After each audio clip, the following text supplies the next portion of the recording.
Yes, nkwaniriza akadde kano oli otya gwe nanfollowinga nenkwebaza negamba nti wakola kyamaanyi okubanga wasubscribinga ate nonyiga kade eno bagita Fadi TV UG bano bani updates zina value mbana mawuli agaba gatambula nene munage nako siri consistent nena kubanzitamu okubanga mbatuusaako amawulire bannange nkyalemeddde okubanga mba updating up lunaku naye nga Kitalo waliwo Kadama Akubiddwa Amasasi. Kadama ono wasise kugatambuza nga bagamba yeetuze kumbe bamukubye masasi ebifaananyi ntidde okubibalaga ebifaananyi bye ngenda bikozesa ndowooza ku thumbnail kungulu ngenda bibatera ku video kungulu mujja kubanga mukola kimubiraba nammwe naye munda sigenda soka nga mbibatera munda mu video yakubiddwa amasasi agamutiddewo bagamba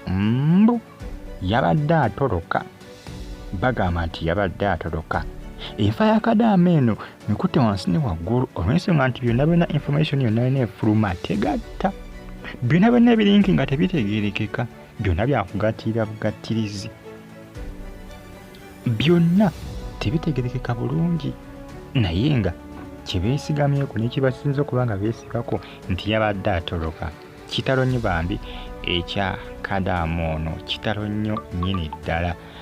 bagita Fadi TV limongera okubanga mugifollowinga mbagamba nti mwakola kyamaanyi okubanga mwasubscribinga ate ne munyigane kade bambi bw'ati omwana we yakubiddwa amasasi agamutiddewo bagamba nti yabadde atoloka ate baboosi be balumiza mbabadde alina byadabbye yabadde abbye ebintu byabwe ng'ayagala kudduka nabyo era bwe bamukubye amasasi nga bamubalanga omubbi naye ekyebuuzibwa omuntu atalina kyakulwanyisa lwaki bumukuba amasasi ebisozi ng'abantu balina emmundu zino bazikozesa bubi oluusi sometimes bagamba nti omuntu okuba omuntu amasasi eiza ng'alina ekissi naye oba ng'alina emmundu bw'oba olina emmundu eba self defense naawe oba olina okuba ngakola ki olina okuba nga omutulisa kakati neebuuza mwana muwala ekyamukubiza amasasi ddala kitera kweri yabadde ebadde n'emmundu okutuuka kweri essere mukuba amasasi bintabudde nange ekyamazima binconfusinze kibaba nkuba kyo mwegendereze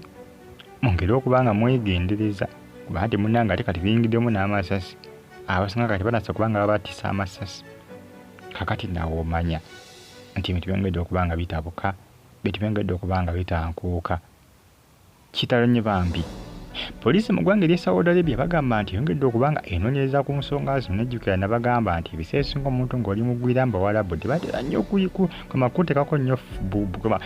birowoozo okufuna bwenkanya ng'oli mugwira ebiseera ebisinga bw'okola accident mwe bateeka kalabba naye munnansi bw'atomera omuntu nakozinga accident ye tebana kibamukolako nebakwata basinga bagamba nti omuntu waba muwalabu natta omuntu munne bamuteeka kalabba waapi ebisesinga ebibonerezo biba byanjawulo ku byabanansi n'abagwira biba byanjawulo kuba munnayuganda notta omuntu n'obeera omusimbutanwa kaba kalabba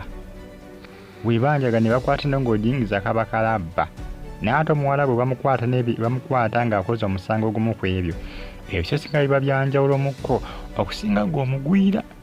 n'ensonga bagamba nti temweyibaala namugamba nti n'abaabwe babayisanga ebibonerezo bya mwenkanonkano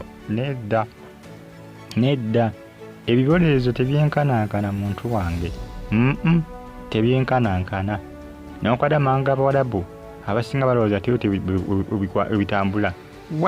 kati bano balaganga bataddewo nnyo amaanyi poliisi ya Saudi bw'okunoonyereza ekyaviiddeko omwana muwala n'okubanga bavunaana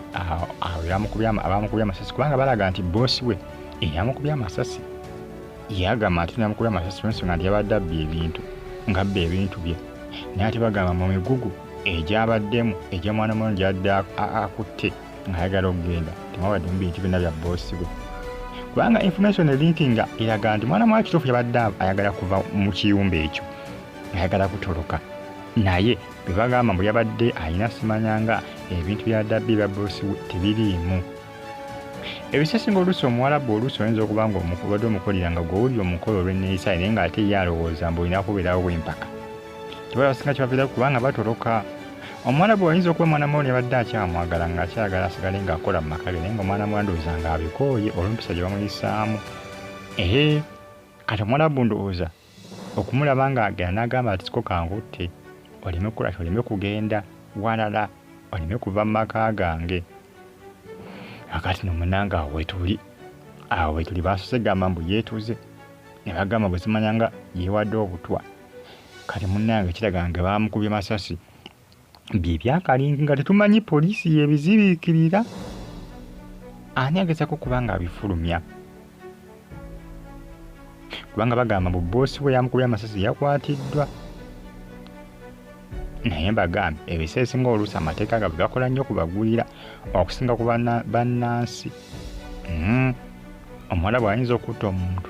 mukomera n'abeerayo ennaku nga zizo ne bamuta, naye gwe ne baleka bakukaliga nga oli munnayuganda oba nga toli munnansi wa ggwanga eryo, ne baleka basiiba ggwe naye n'oliwuliramu ekkomera. Kakati n'omunange ekitalo nnyo ekya mwana muwala bagita Fadi TV UG. Fadi UG News KBTV UG KRTV Uganda now. Fadi UG News yo babantu dotekayo video ku Fadi UG News. Nene mugichekingeko mugifollowing na YouTube channel yange banne nja kudamu kubanga mba updating buli kasira mawulire mangi agampita ku ngasiga batusizaako. Mwera mbagala